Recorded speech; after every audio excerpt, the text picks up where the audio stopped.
there. Didn't see you there.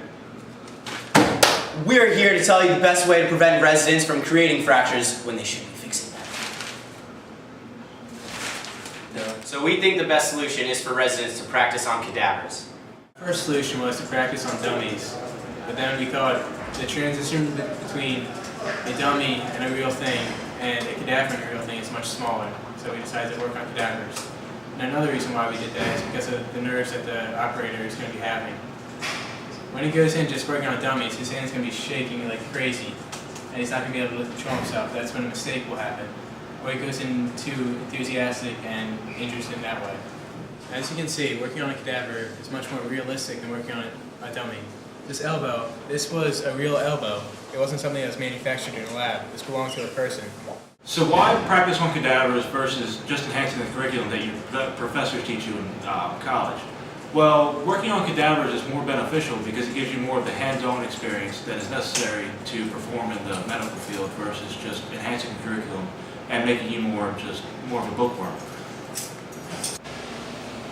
Our solution to this problem is to have a program that lasts 12 months, 355 days a year, and it has the residents performing 3 to 4 surgeries a day while being supervised by an orthopedic surgeon.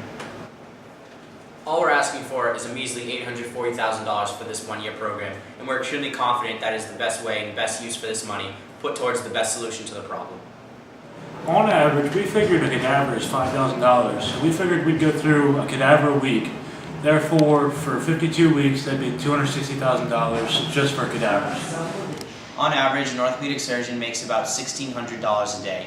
Now, we need that orthopedic surgeon to supervise the resident when they are working. So we figured we multiply 1,600 times 355 days a year, the days that the residents will be operating, to get us $568,000 spent for the orthopedic surgeon to supervise. The average cost of medical supplies is roughly $1,000. We figured we'd go through medical supplies and change every month or so. So we multiplied $1,000 by 12, giving us a result of $12,000 in medical supplies.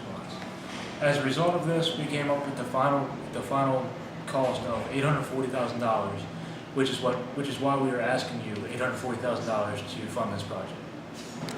It may not seem cost effective at first, shelling out the money to pay for this resident surgeon practice, but in the long run it could save you money when they're performing surgeries and they do not mess up.